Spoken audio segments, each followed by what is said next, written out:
వ్యాపార అభివృద్ధిలో వివిధ సామాజిక సేవల్లో స్టేట్ భారతదేశంలోనే ముందు వరుసలో ఉందని ఆ బ్యాంకు మేనేజింగ్ డైరెక్టర్ అమర రామ్మోహన్ రావు అన్నారు. స్థానిక కొత్తపేటలోని క్యాపిటల్ భవంతిలో స్టేట్ బ్యాంక్ ఆఫ్ ఇండియా ప్రాంతీయ కార్యాలయాన్ని ఆ బ్యాంక్ మేనేజింగ్ డైరెక్టర్ అమర రామ్మోహన్ రావు సోమవారం ప్రారంభించారు. కార్యాలయ పరిధిలో 38 బ్యాంకు శాఖలు ఉన్నాయని తెలిపారు. ఆయా శాఖల ద్వారా విలువైన బ్యాంకింగ్ సేవల్ని ఖాతాదారులకు అందజేస్తారని తెలిపారు. రాష్ట్ర ప్రభుత్వం అమరావతి రాజధానికి పలు కంపెనీలను ఆహ్వానిస్తున్నందున తమ బ్యాంకు సేవల్ని మరింత అందుబాటులోకి తీసుకొస్తున్నట్టు తెలిపారు. Bank deputy general manager PV Jagadish Kumar మాట్లాడారు.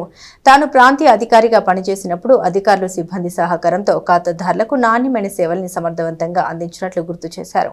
కొత్తగా వచ్చిన ప్రాంతీయ అధికారి రామకృష్ణ కూడా ఆ ఒరవడిని కొనసాగిస్తారని ఆశిస్తున్నట్లు తెలిపారు. ప్రాంతీయ మేనేజర్ రామకృష్ణ మాట్లాడుతూ నూతనంగా ఏర్పడిన ప్రాంతీయ కార్యాలయాన్ని బ్యాంక్ మేనేజింగ్ డైరెక్టర్ అమర రామ్మోహన్ రావు ప్రారంభించడం సంతోషంగా ఉందన్నారు. అందరి సహకారంతో రీజియన్ బ్యాంకు వ్యాపార అభివృద్ధికి కృషి చేస్తామని తెలిపారు. ఈ కార్యక్రమంలో general manager Kundana Jyoti, deputy general manager Ashok Vinayakarao Sonune, chief manager Pratin, Avinash, Vijay Kumar మరియు ఇతర అన్ని తెనాలి శాఖల సిబ్బంది పాల్గొన్నారు. సో ఈరోజు తెనాలి మా state Bank of India RBO office, ఇది రీజనల్ బ్యాంకింగ్ ఆఫీస్ అని. దీని కంట్రోల్లో 38 బ్రాంచెస్ ఉన్నాయి ఇక్కడ. అరౌండ్ 10,000 crores గ్రాస్ బిజినెస్ ఇక్కడ. సో ఈ ప్రెమిసెస్ దీన్ని ఇనాగ్రేట్ చేసే అవకాశం నాకు రావడం ఐ థింక్ చాలా ఆనందంగా ఉంది.